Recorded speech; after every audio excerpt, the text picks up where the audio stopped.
మీరు పేదవాళ్లను చూసి నవ్వారా? ఈ కథ విన్న తర్వాత మీకు చాలా పశ్చాత్తాపం అవుతుంది. ఒక పేద ముసలమ్మ భక్తి ముందు ధనవంతుల పూజలు కూడా నిస్సారమైపోయాయి. ఎందుకు తెలుసా? నా ప్రియమైన స్నేహితులారా, ఈరోజు మనం ఇలాంటి ఒక అద్భుతమైన కానీ ఉత్కంఠభరితమైన కథ వినబోతున్నాం. చాలా కాలం క్రితం ఒక చిన్న గ్రామంలో లక్ష్మమ్మ అనే ఒక ముసలమ్మ నివసించేది. ఆమె వయసు 70 ఏళ్లు దాటింది. ఆమెకు ఎవరూ లేరు. భర్త చాలా సంవత్సరాల క్రితం చనిపోయాడు. పిల్లలు లేరు, బంధువులు కూడా లేరు. ఆమె ఒక చిన్న గుడిసెలో ఒంటరిగా జీవించేది. లక్ష్మమ్మ మనసు చాలా గొప్పది, దయ కరుణలతో నిండినది. ప్రతిరోజు తెల్లవారుజామున లేచి చిన్న కుండలో నీళ్లు తెచ్చుకుని తన గుడిసె ముందు ఉన్న శివాలయానికి వెళ్లేది. ఆ శివాలయం కూడా చాలా పాతది, చాలా చిన్నది. అక్కడికి ఎవరూ రాకపోవడంతో దాదాపు మరిచిపోయిన ఆలయం అయింది. కాని లక్ష్మమ్మ శివునిపై అపారమైన భక్తి. ఆమెకు ఏమీ లేకపోయినా ప్రతిరోజు ఒక చిన్న దీపం వెలిగించేది. పూలు కూడా దొరకకపోయినా కనీసం ఆకులతో పూజ చేసేది. స్వామి, నాకు ఏమీ లేదు, కానీ నా భక్తి మాత్రం నిన్ను చేరుస్తుంది అని ప్రార్థించేది. గ్రామంలోని ధనవంతులు ఆమెను చూసి నవ్వేవారు. ఈ ముసలమ్మకి ఏమీ లేదు, ఇంకా దేవుణ్ణి పూజిస్తోంది అని వెక్కిరించేవారు. కాని లక్ష్మమ్మ వారి మాటలను పట్టించుకోలేదు. ఆమె తన భక్తిని కొనసాగించేది. రోజులు గడుస్తున్నాయి. లక్ష్మమ్మ వయసు పెరుగుతూ వచ్చింది. ఆమె శరీరం బలహీనపడసాగింది. ఇంతకు ముందు ఆమె కొద్దిగా పొలంలో పనిచేసి కొంచెం ధాన్యం సంపాదించేది. కాని ఇప్పుడు ఆమెకు నడవడం కూడా కష్టంగా మారింది. ఒకరోజు ఆమె నీళ్లు తెస్తూ దారిలో పడిపోయింది. చేయి విరిగిపోయింది. గ్రామంలో వైద్యం చేసే వ్యక్తి వచ్చి చూశాడు. ఇది బాగవడానికి చాలా రోజులు పడుతుంది, మీరు విశ్రాంతి తీసుకోవాలి అన్నాడు. కాని లక్ష్మమ్మ విశ్రాంతి తీసుకోగల పరిస్థితి లేదు. ఆమె పని చేయకపోతే తినడానికి కూడా లేదు. ఆమె ఏడుస్తూ శివుడిని ప్రార్థించింది. స్వామి, నేను ఏమి చేయాలి?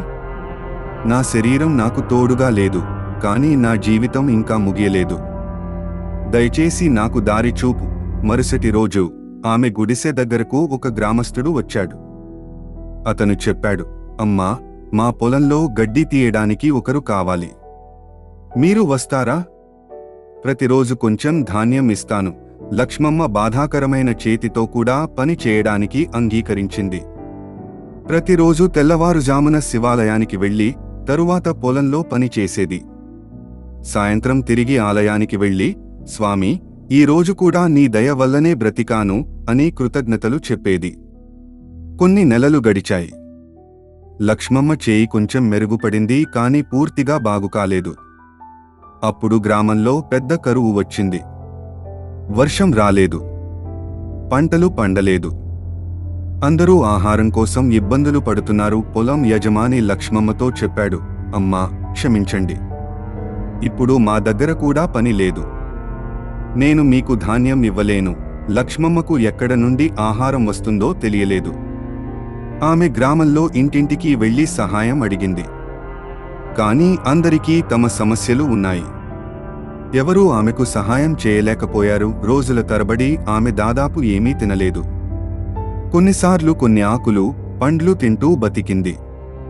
కాని అలాగే ఆమె ప్రతిరోజు శివాలయానికి వెళ్లడం మానేసింది కాదు. ఒకరోజు ఆమెకు నడవడానికి శక్తి లేదు. కాని ఆమె పాకుకుంటూ శివాలయానికి వెళ్ళింది. అక్కడ శివలింగం ముందు కూలబడిపోయింది. స్వామి, నేను ఇక బ్రతకలేను, కాని నా చివరి శ్వాస వరకు నిన్ను మరచిపోను. నీ నామమే నా ఆఖరి మాట అవుతుంది అని ప్రార్థించింది. ఆమె కళ్ళు మూసుకుంది. ఆమె స్పృహ కోల్పోయింది. అప్పుడు ఆశ్చర్యకరమైన విషయం జరిగింది. ఆలయంలో ప్రకాశవంతమైన కాంతి వెలిగింది. ఒక దివ్య వ్యక్తి ప్రత్యక్షమయ్యాడు. అది స్వయంగా శివుడు. శివుడు ముసలమ్మ తల మీద తన చేయి ఉంచాడు.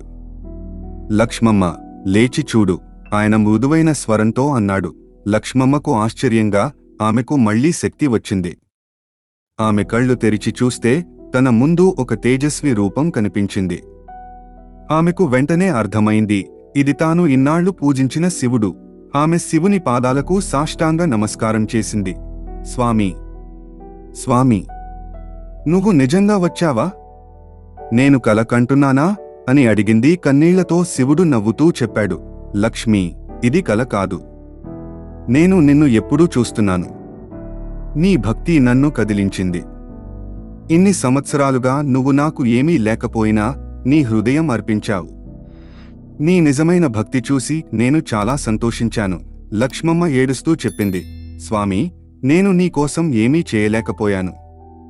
పూలు కూడా తీసుకురాలేకపోయాను. మంచి నైవేద్యం కూడా తయారు చేయలేకపోయాను. శివుడు చెప్పాడు, లక్ష్మి, నాకు పూలు కావాలి కాదు, డబ్బు కావాలి కాదు, గొప్ప పూజలు కావాలి కాదు. నాకు నిజమైన భక్తి కావాలి. హృదయంలో నిండిన ప్రేమ కావాలి. అది నువ్వు నాకు ఇచ్చావు. ధనవంతులు నాకు 1000 పూలు సమర్పించినా వారి హృదయంలో అహంకారం ఉంటే అవి నాకు నచ్చవు. కాని నువ్వు ఒక ఆకు తెచ్చి భక్తితో సమర్పించినా అది నాకు చాలు. శివుడు కొనసాగించాడు, లక్ష్మి, నువ్వు అనేక కష్టాలు అనుభవించావు. కాని ఏ సమయంలోనూ నన్ను విడిచిపెట్టలేదు.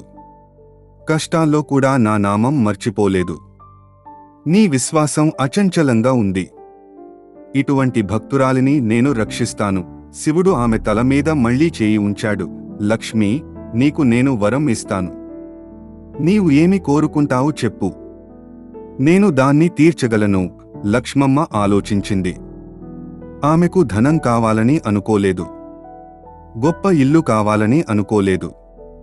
ఆమె చెప్పింది, స్వామి, నాకు ఏమీ కావాలి కాదు. కాని ఈ గ్రామంలో అందరూ కష్టాలు పడుతున్నారు. కరువు వల్ల అందరికీ ఆహారం లేదు. దయచేసి ఈ గ్రామాన్ని రక్షించు. వర్షం కురిపించు. ప్రజలకు ఆహారం దొరికేలా చేయి. శివుడికి లక్ష్మమ్మ నిస్వార్థత చూసి మరింత సంతోషం కలిగింది. లక్ష్మి, నువ్వు నీ గురించి ఆలోచించకుండా ఇతరుల గురించి ఆలోచిస్తున్నావు. ఇదే నిజమైన భక్తి సూచన. నేను నీ కోరిక తీరుస్తాను. శివుడు తన త్రిశూలాన్ని ఎత్తి ఆకాశం వైపు చూపించాడు. వెంటనే మేఘాలు గుమిగూడాయి. ఉరుములు మెరుపులు మొదలయ్యాయి. వర్షం కురవడం ప్రారంభమైంది. కాని ఇది సాధారణ వర్షం కాదు, దీవెనల వర్షం. శివుడు లక్ష్మమ్మతో చెప్పాడు, లక్ష్మి, నీ ప్రార్థన వల్ల ఈ గ్రామం ఆశీర్వదించబడింది. కాని నువ్వు నీ గురించి ఏమీ అడగలేదు. శివుడు చెప్పాడు, నీ గుడిసెకు వెళ్ళి చూడు. అక్కడ నీకు ఒక ఆశ్చర్యం ఎదురుచూస్తోంది. నీకు ఇప్పటి నుండి ఎన్నడూ ఆహారం లోటుపాటు ఉండదు. నీ ఆరోగ్యం మెరుగుపడుతుంది. కాని గుర్తుంచుకో, ఈ దీవెనలు నీ భక్తి వల్ల వచ్చాయి. దాన్ని ఎన్నడూ మర్చిపోకు. లక్ష్మమ్మ శివుని పాదాలను పట్టుకుని చెప్పింది, స్వామి, నేను నీ నుండి ఎన్నడూ దూరం కాను. నీపై భక్తే నా జీవితం. నేను బ్రతికినంతకాలం నిన్ను పూజిస్తాను. శివుడు చెప్పాడు, లక్ష్మి, నీవు ఇతరులకు కూడా నేర్పించు. భక్తి అంటే కేవలం ఆలయానికి వెళ్లడం మాత్రమే కాదు. భక్తి అంటే దయ, కరుణ, నిస్వార్థత. నీవు కష్టాల్లో కూడా ఇతరుల గురించి ఆలోచించావు. ఇదే నిజమైన ధర్మం. అలా చెప్పి శివుడు అదృశ్యమయ్యాడు. కాని ఆలయంలో దివ్య సుగంధం వ్యాపించింది. లక్ష్మమ్మ తన గుడిసెకి తిరిగి వెళ్ళింది. ఆమెకు ఆశ్చర్యకరంగా ఆమె గుడిసె ముందు అనేక కుండలు ధాన్యంతో నిండి ఉన్నాయి. కూరగాయలు, పండ్లు కూడా ఉన్నాయి. అంతేకాదు, ఆమె శరీరంలో కూడా మార్పు వచ్చింది. ఆమె నొప్పిపోయింది. ఆమె విరిగిన చేయి పూర్తిగా బాగుపడింది. ఆమెకు మళ్లీ శక్తి, ఉత్సాహం వచ్చాయి. వర్షం కురుస్తూనే ఉంది. గ్రామస్థులు అందరూ బయటకు వచ్చారు. వారు ఆనందంతో నృత్యం చేస్తున్నారు. వర్షం వచ్చింది. మన పంటలు బాగుపడతాయి. మనం రక్షించబడ్డాం అని సంతోషిస్తున్నారు. అప్పుడు గ్రామస్థులకు తెలిసింది, ఈ అద్భుతం లక్ష్మమ్మ భక్తి వల్ల జరిగిందని. వారు లక్ష్మమ్మ దగ్గరకు వచ్చారు. గ్రామ ముఖ్యుడు చెప్పాడు, అమ్మా, మేము మిమ్మల్ని తక్కువగా చూశాం. మీరు పేదవారు అని మేము మిమ్మల్ని వెక్కిరించాం. కాని మీరే మా అందరికంటే గొప్పవారు. మీ భక్తి వల్లనే మన గ్రామం రక్షించబడింది. లక్ష్మమ్మ వారితో చెప్పింది, నేను ఏమీ చేయలేదు. ఇదంతా స్వామి దయ. భగవంతుడు అందరినీ సమానంగా చూస్తాడు. ధనవంతుడైనా, పేదవాడైనా అతనికి కేవలం నిజమైన భక్తి కావాలి. ఆ రోజు నుండి ఆ గ్రామంలో పెద్ద మార్పు వచ్చింది. అందరూ లక్ష్మమ్మను గౌరవించడం మొదలుపెట్టారు. కాని లక్ష్మమ్మ అలాగే సాధారణంగా ఉండిపోయింది. ఆమెకు అహంకారం రాలేదు. ప్రతిరోజు తెల్లవారుజామున లక్ష్మమ్మ శివాలయానికి వెళ్ళేది. కాని ఇప్పుడు ఆమె ఒంటరిగా వెళ్ళేది కాదు. అనేక మంది గ్రామస్థులు ఆమెతో కలిసి వెళ్లడం మొదలు పెట్టారు. శివాలయం కూడా మార్చబడింది. గ్రామస్థులు కలిసి ఆలయాన్ని మరమ్మతు చేశారు. కొత్త శివలింగం స్థాపించారు. ఆలయానికి రోజూ పూలు, దీపాలు సమర్పించడం మొదలైంది. కాని అందరికంటే ముఖ్యంగా గ్రామస్థులు లక్ష్మమ్మ నుండి నేర్చుకున్నారు.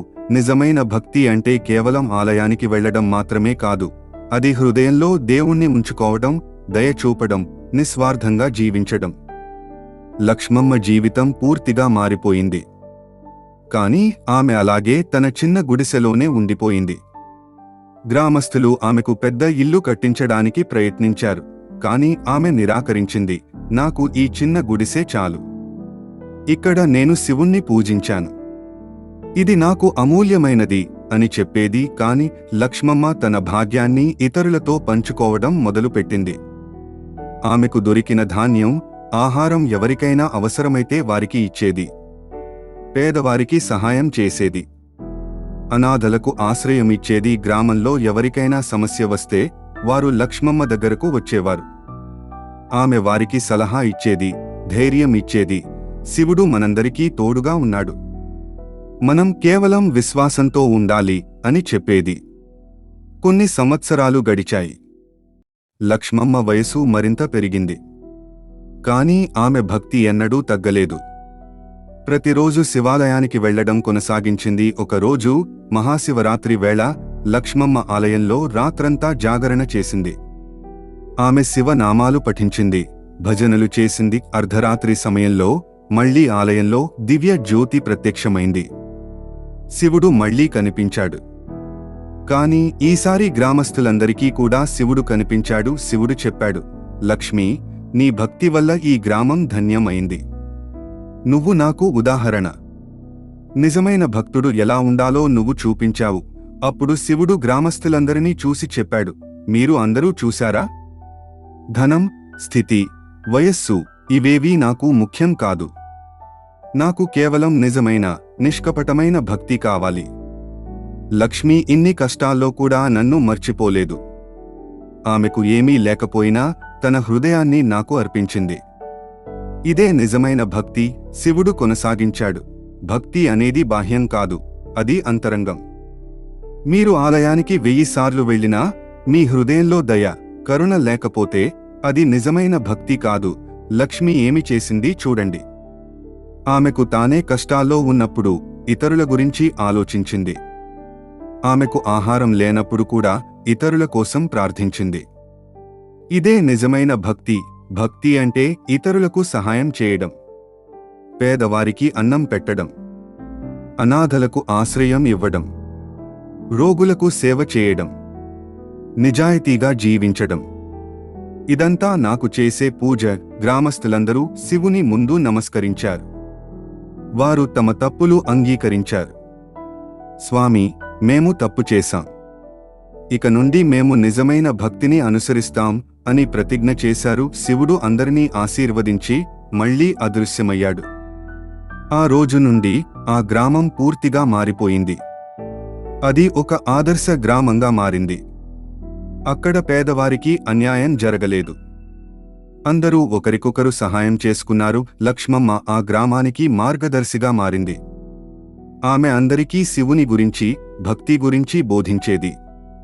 ఆమె కథలు చెప్పేది, ఉదాహరణలు ఇచ్చేది. భక్తి అనేది ఒక ప్రయాణం అని ఆమె చెప్పేది.